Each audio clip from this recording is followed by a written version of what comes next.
Hit me. Okay, so I have been thinking about how do I get part of like the cool lingo world, you know? Like how do I come up with like a word that like Gen Z would adopt? And so my thought was to pitch it to you because you're so connected to like influencers and creators that like maybe you could make this happen for me. I think you overestimate how cool I am. I'll tell you Okay, this but right now. here's what it is though. So, because we do media, Mhm. we use like some media terminology sometimes to describe like the vibes and the feelings and the things we're trying to do. So there's a word we use a lot in res, like we just say in res. And I'm like, that should be like a word that people are using to describe like being in motion, being in the moment. In reds. In res. Okay. Okay. I see it. I see it. I feel like it sounds so close to like Riz, like in Riz. Mm, And mm. I'm like, that might be misconstrued for something completely different. Okay. But maybe I'm just weird. What I would do if I were you, Mhm. I would get I'd make this a competition. I would make this like, what do you think we should call this in motion thing? And see which words come out from there. Run an influencer campaign for the word. That's where I commit. Right. Okay. All right, great. Well, we're That's in just, res right now. we're in It red has right now. started. It has we have popped off. Here's where I wanted to kinda Best get opening things. question ever, by the way. I've never dealt with that, but that's amazing. Yeah. Listen, I knew who I was talking to, and I needed to learn. But here's where I wanted to focus a little bit. So, we've kind of been on this journey, like, Mhm. as, like, professionals in our career and kind of understanding the landscape of what's happening in content and what's happening with the world around us, and so I kinda wanna frame this where we could agree, I would say, that we're not in a content economy. We're really in more of what I would consider a credibility economy, and when we think about brand content versus creator content, I think what people typically would say is that brand content is polished and Mhm. creator content is, for lack of a better word, more authentic, it's more personal. What's your take on this moment that we're all experiencing and why someone might consider brand content versus creator content? Yeah, no, it's a great question. Actually, I take it a step further. I don't even think it's the credibility content. I think it's just we're just it goes it's creator economy and then economy, and now it's just the economy. Okay. I think it's so mainstream the way people consume content that brands are trying to find more ways to humanize their content. Even the D2C brands that we see, like they're bringing in, they're not going to actors and actresses nearly as much as they used to. They're going to TikTokers, they're going to Instagrammers, they're going to bring in those folks. We've seen Instagrammers and TikTokers make their way into movies and TV shows now, right? So you're seeing this convergence of where people consume content that they believe is real and what's truthful for them. So if you take a look at Billion Follower Summit, one of the top three, let's call it creator events in the world in Dubai in January, they had folks like Will Smith and folks coming in to meet Mr. Beast, not the other way around, right? And you see, we're at this tipping point where TikTokers are selling their business for $975 million. Mr. Beast is worth $1 billion. He's on Jimmy Fallon. You see like these types of folks, the Darman Enterprises are worth hundreds of millions. So you've got all these folks talking about all these crazy things that are happening in mainstream pop culture, and that's why the creator economy, I think, it's not so much about polish or natural authentic. The reality is nothing works on everyone. Some people go for the polish, and you'll have certain creators who are all about the look, the feel, the background, the mic look, and then you have others who are just like walking down the street, walking their dog, being like, "Hey, I'm a dog mom. What's up?" Right. So I don't think it's so much one or the other. I think it just depends on who your audience is and what you're trying to do there. Um, it's going to be very convoluted very soon. It's already getting there. So let's talk about that. When you say it's gonna be very convoluted soon, it's already getting there. What should brands be thinking about if that's a very obvious Mhm. obstacle? So we start every exercise. So we have an even deeper problem is like B2B humanizing itself versus like a Oh, beer we're gonna get company there. or yeah, we're gonna get Yes. there. We're gonna Yeah. get there. But regardless of the brand, I think this is a marketing problem in 2026 is how do we influence conversations about our category in dark social channels? If you are not winning in the WhatsApp group, the Discord channel, the Slack channel, the lunchroom if you're back to office, all those places are dark social channels. This is where brand credibility gets truly tested. I'm always asking brands, what do you believe people are asking? What do you believe people are saying about you in rooms that you're not in? And if you're not influencing those conversations through branding, influencers, whatever, you're missing out, right? And I think that's where the convolution is happening. It's like before, I would just go on Amazon, I'd read a review, and I'd do my thing. I still think that's happening, but a lot more peer to peer conversations are happening across the board for different conversations, right? And the way brands currently attribute success is not what's happening. So I'll give you an example.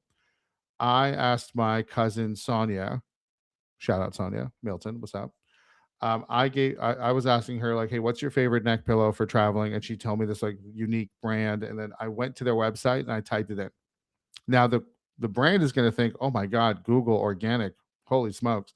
No, they owe Sonia a lot of a lot of credit for that one. But they'll never know it happened. So what we're seeing right now is because of the lack of attribution and the way people measure these types of things, they give credit to the wrong departments, and it's leading to mismanaged dollars at the parent at the leadership level. And because of that, we still consume content so many different ways. But I think the reality is you have to be able to own those dark social conversations. And that's where people talk about personal stuff, business stuff, all those types of things. So that's what I mean by it's all coming together in one place. So, one of the challenges that I think I hear a lot from the clients that we work with, and you and I are very aligned in how we think about things, like very much like what I would consider people first, media, like Mhm. all of those types of things. But one of the challenges that a lot of our clients sometimes face is they're like, I see the vision. Like, I believe everything that Anish just said. The problem is my brand, the person writing the check is worried that I'm gonna grow my brand so big that I'm gonna leave and I'm gonna take all that equity with me. What's your take on how to respond to that? We hear it all the time. It's unfortunately it's a necessary evil if and I call it evil for the person who calls us being a villain. It's like bringing in a top exec from a different business who's now the president of your company. Like they could easily leave also at any point. You can hire a really good salesperson who has half the book of business and then leaves to a competitor. Like this, they're calling it key man risk. Mm. Um, this key man risk has been around longer than anyone's ever admitted. Right? You can talk about for marketing channels too. If your number one driver of revenue was LinkedIn a year ago, and with all the algo changes, people saw that hit, LinkedIn was your key man risk, right? So I would say if for anyone saying that influencers is a risk, I'm like, you've been dealing with that kind of risk in your entire business for God knows how long. Yes, they can take the equity. Yes, they can leave. You're better off thinking, how do I grow with them while they're with us? How do we own that data and stay tight? And what do we need to do to make sure they never leave? Well, That's kind of the way I'd look at it. yeah, I think that's I have not heard about that idea of like the key man risk and like thinking about it beyond people but channels too. Like that makes total sense. The only other thing I was thinking about when you said that is it's almost like the example you gave of a account executive taking their whole book. The cool thing about content and really like what we're talking about is that actually compounds trust over time and it doesn't go away. And so if you are investing in creators to create content on behalf of your brand, as Mhm. long as their values aligned and they're talking about what you said, they're having the conversations and they're talking about the content that you want peers talking about your brand, then I don't really see a big risk because it's like that content is still going to get searched, it's still going to get found even if they no longer work at your company, that content is still going to be forever. Yeah, and I mean, as long as you own the content, as long as you're running the programming and you're using the creators the right way. So if you're putting all the workload on the creators, you're already risking them leaving anyways with that risk. But if I have my CEO, my C suite also showing face with those creators, if I'm hosting dinners where I'm making my sales team or marketing teams more prominent, If I'm integrating my brand into the deliverables or the thought leadership or the lead magnets or whatever that the creator is even speaking about, then you've got a situation like what Ramp is doing, right? Ramp got the guy from The Office, Brian, who plays Kevin Malone, the accountant, and at the Super Bowl they had all these Brian types of the bald Yeah. head cap. They're doing all these cool things. No one's associating Brian with key man risk for Ramp. I mean, everyone's saying that Ramp is doing a really cool thing, right? Now they're using it the right way. They're making it synonymous versus dependent, and that's the difference. So let's talk about that for a little bit more. So obviously with Wishly Group, you're introducing brands to creators, talent. On the other side, there's brands that are debating whether or not they should invest in their own employees to become essentially creators. Mhm. Do you see one being better than the other? Yeah, well, I'm biased, Of course. very biased, but I do think you can leverage the paid creators to accelerate social proof for the ones that are emerging. So, like all things, the reason why influencer marketing works, it's like a faster way to connect with your audience and get buy-in, or at least consideration. Buy-in might be a little premature, but at least consideration.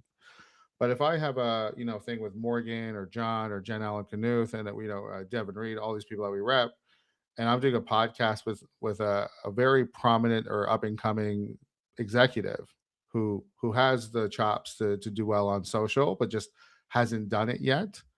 That's a great way to introduce new talent to the ecosystem, right? It's like this person's coming in through Devin, they must be edified to talk about marketing, right? So those are the types of things I think that you can use to your advantage if you are looking at employees and you have these paid programs. You can piggyback off of the credibility and social proof that these folks have been building for years, real fast. Yeah, I read a book, and it was probably like 20 years ago, which is dating me, but I read a book 20 years ago, and it was essentially this idea of like you master your craft through like I think it's like 10,000 hours of doing the thing over and over and over again. But sometimes you get people who will almost like let you rent their 10,000 hours so that you can go further Mhm. faster.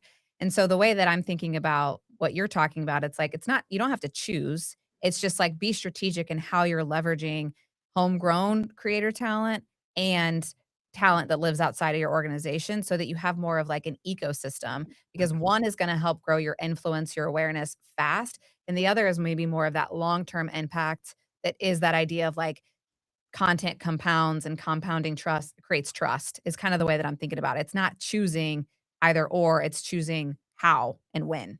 Yeah, the 10,000 hours piece is like skill mastery. So if I Yeah. do selling for 10,000 hours, Yeah. I'm becoming a better salesperson. But the trust acceleration is not 10 hours. I can, Google has their rule. They did this a couple years ago. If I consume 7 hours worth of content from Rachel Yeah. at Share Your Genius, the likelihood of me buying something from Rachel is much higher. The trust factor is now that number, I'm sure, with the volume of content that's come out, and this doesn't apply to like text only. I think text only is you have to consume way more. But the more I see of someone's face, the more I see of their mannerisms, the way they can talk about their content. If I've subscribed to their newsletter, I watch long form content, yada yada yada. The more likely I am to trust that person for a purchase type of decision. And that's not 10,000 hours. It's actually far less than that. Now, it might take 10,000 hours to get good enough to put 7 hours worth of content out there. Fine. Still. But if you're going to do it with a Devin Reed or Rachel or someone else, you're speeding up that trust factor and getting your face out there. That all counts towards the 7 hours worth of content. I think you just created an analogy here. 10,000 hours to be a master, 10 hours of that content to get a buyer. There you go. Just happened live, Done. folks. Live on the show. It just happened. Well, I wanna lean into a couple buzzwords that I hear, Oh and God. it's silly because to me they're not buzzwords, they're just like words that should not be buzzy. But the words that come to mind is sort of like humanizing our brand, Mhm. creating authentic content, and then trust. We need to build trust. Yeah. So when we think about brand content versus creator content, how does creator content help accelerate sort of the buzzy words that aren't really buzzwords? Yeah, I'm a big believer in language and intention of why we use the words that we do. All three of the buzzwords you just used link to one common denominator is relatability, right? The reason why creators get so good, whether they're talking about doing backflips on TikTok, cooking, whatever, all the way to my world and like why CRMs are important, not sexy stuff here, but it all comes down to them being able to be that Rosetta Stone, that translator between something that's nebulous, vague, not entertaining. It's just a bunch of product feature benefits, all the way to holy shit, this helps me solve a problem I'm dealing with, or it relates to me for something else emotional. That Rosetta Stone of translation from taking something very complex to making it simple for people to understand and then recall is why creators that's why there's money tied to this. You have to pay people for that skill of taking something so weird and shit like this data product, blah blah blah. Oh my god. But it's important because it solves XYZ, and here's how it solved my problem. So that translator, that Rosetta Stone, to make things relatable, that's where authenticity comes from. That's where trust comes from. That's where humanizing your brand comes from. So I think that's how you got to look at creators. How do you make it relatable, and who's the best creator to make that happen for my brand, product, service, or offering? And I think to that end, and you correct me if I'm wrong, Anish, but I think being able to answer that question, like at the very beginning of like, what do you want people saying about you when you're not in the room, is core to being able to actually create from an authentic place. Because I Right. think authenticity to me is so connected to identity. And it's like if you're not connected to who you are, and again, who you are as a person, but again, like the company and like what you're doing and what you value, you Yeah. can't create from an authentic place because it is genuinely fake. No, and honestly, the realest way to be authentic, create trust, relatability, like we have a series of questions we ask brands when we onboard them. It's like, what do you believe are the preconceived notions that people have about the category you're in, and then you in that category? Are Mhm. you the number three player? Are you the number two player? Are you number one? Are you good at this thing but really crap at the other? Real authenticity, and I try not to use that word a lot because people don't actually know what it means anymore, in my opinion, hot take. Yep. But I think it comes down to where are we bad and where are we good? And if you can't admit that you're bad at something, even as a brand, you're just going to be doing the sugarcoat product benefit crap for the rest, another 6 months of campaigns, and then you're going to blame the creator because nothing happened. The reality is you bring in a creator for one of two reasons: either to amplify the good myths or facts about you, and to dispel the bad stuff. And if you're not doing the bad stuff at all, you're missing half the equation because Mhm. people still think that that exists about you. What? So you need to have a strategy where the creators are like, hey, you know what? Devin Reed's actually really good at talking about this and repositioning and the reframe. Why don't we reframe this thing that people think they know about us, but it's not the case? You take Clay, for example. Clay originally came out with all these different features, products, benefits, and then people said, "Hey, it's actually very difficult to use Clay." That was the original preconceived notion people had. They caught on to this and then came out with these things called Clay books, where they showed people tactical use cases to start trying the thing. Right. So they found ways to they use creators to dispel and reposition that myth. And it worked out really well for them. They have a whole section on their site for Clay books now, and now Zapier has their AI templates, and so people start adopting that model across the board. So it just comes down to, if you don't acknowledge what's not working, you'll never be able to relate to people, because real people have both flaws and things that work well for them. Yeah, and I think too, part of and I actually just read this in John Barrow's newsletter like Saturday, I think it was. But he talked about expectation setting. Yeah, And I think like when we think about brilliant. working with creators or working with brands or whatever it is, when you're creating content and maybe you're sitting in the seat that makes the decisions of what content you invest in and what channels and people and all of that, I do think making sure that you're setting really good expectations with your team and like what good you expect to have happen and what you don't what maybe like you're like I'm unsure about this. When you're vulnerable, that is authentic and people can buy into your vision, I think much more clearly because they want to be part of like helping you. And I think that's a piece of this too is like making sure that if you're, and again, Anish, you put me in my seat on this, but my assumption is that when brands are working with creators, they have to have that honest dialogue of like what they're challenged with, what they're thinking about, all of that, so that a creator can come alongside them and actually be a true partner for them. Is that right? That's absolutely right, because there's nothing finite about a brand. It's not like this object that you're buying, it's like, here's my phone. This is a finite entity. Hmm. Brands are ever flowing emotions. There's different changes. Somebody can make a really bad public PR scandal, and it impacts the relationship people have with brands. It's a very fluid concept, not a finite fixed object concept. So if you take a finite fixed object mentality and saying, "Hey, creator, talk about this and sell this," you're going to get what you put into that. That doesn't make any sense. It's like apples and oranges type of situation. But if you realize that there's seasonality, there's a timing of when you need to talk about certain things. The worst thing you can do is talk about, hey, sign up for this webinar, and it's the last day for quota in a quarter.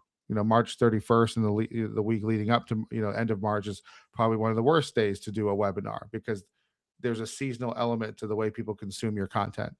It's not a fixed finite thing. So a lot of brands that we work with, they start approaching creator marketing that way, but they realize there's so many ebbs and flows, seasonality, trends, newsworthy. Are you tone deaf to things? All those things play a factor in your campaigns. So let's talk about that a little bit. I'm gonna shift us a little bit to kind of have you be a little Rosetta Stone for some of our Let's our do it. our Let's do people it. here. So one is like, how should a brand approach working with a creator so that they're less controlling but more aligned on the outcome? Yeah. So the first step we take a look at is ICP overlap. Are we even talking to the right people?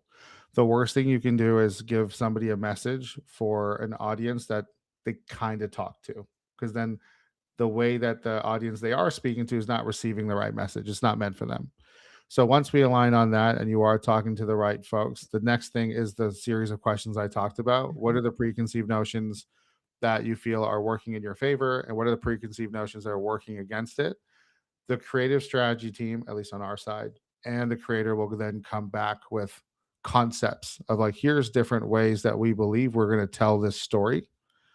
And if the creator can't do that part, it means this is a transactional relationship. It means the creator is only in it for the dollars. And we've heard about this from the brand horror stories before. It's like, hey, we Mhm. tried this thing, we threw a lot of money at this, it just didn't work. And then when we dissect why it didn't work, it's because the creator wasn't creatively trying to find ways to be that Rosetta Stone, that translator. And that's because they didn't actually understand the problem that was being solved, because they were the wrong creator to begin with.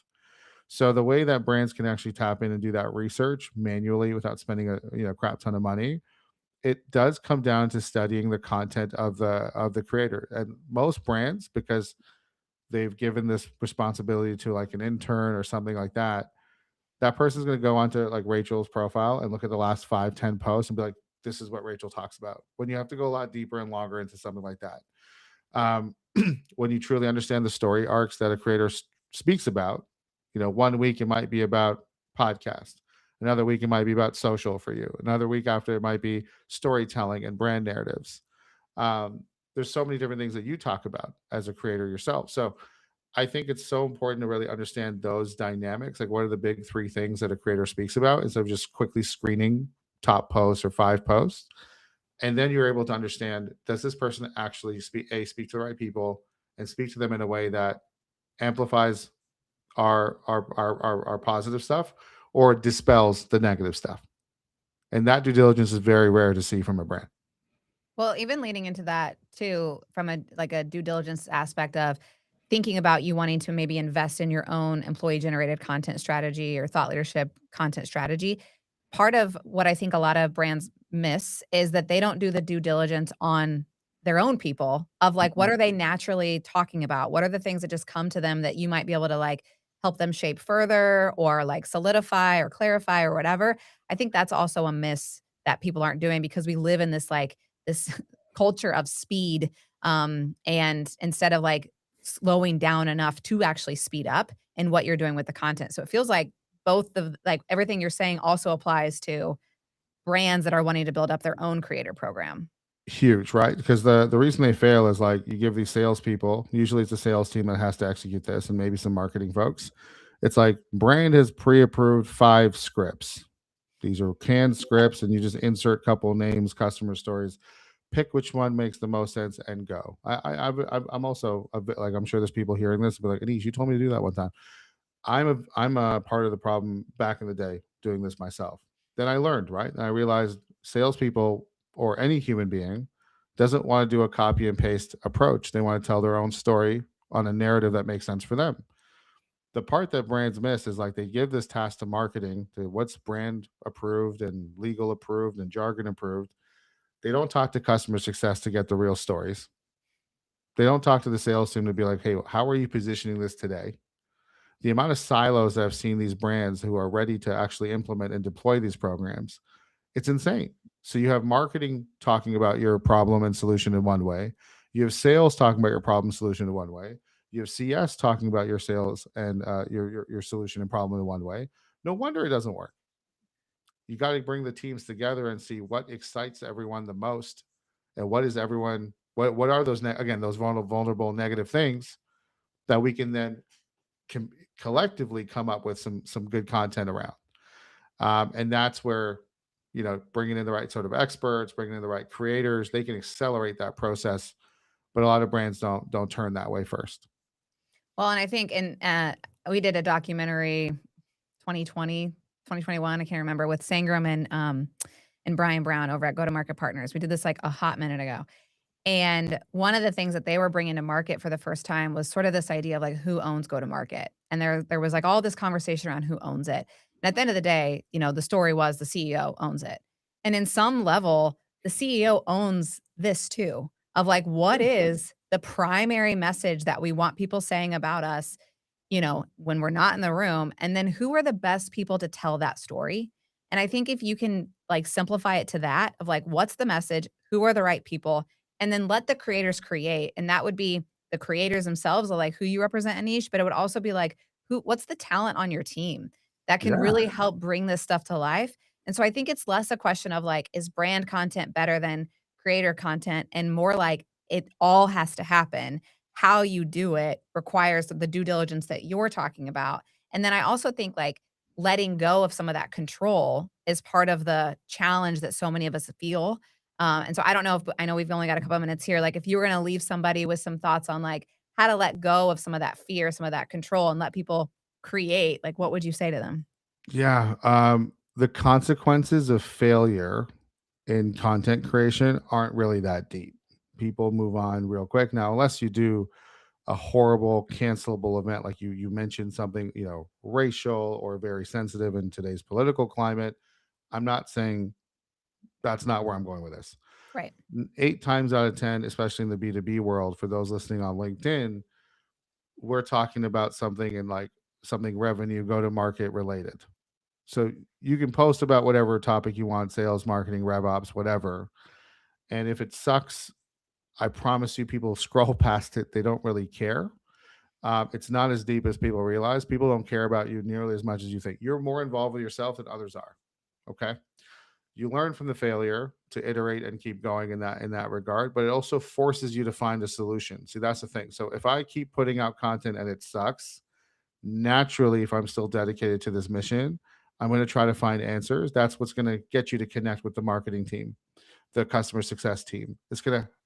The failure is actually what accelerates your drive to put out good content. And that part of the process is never spoken about. People just say, keep going, stay consistent. But the reason why it works is because you do end up problem solving and putting out better stuff. Whether you talk to your peers, your company, I don't know what you're creating content on, but whatever you are trying to solve for, other people have solved for before. And it forces you to find those people and hack the code. So if I were to synthesize that, I would say the obstacle is the way, and get out of your way. So Yeah. just create and see what resonates and go from there. Facts. Okay. Couldn't agree Well, more. Anish, you and I are going to hang out here for another minute. So we'll let everyone get back to their life and their LinkedIn scrolling. But thank you for sharing with us how you're thinking about creator content over brand content. And if you need somebody to go to, Anish is definitely the guy. I appreciate it. Thanks for having me on. This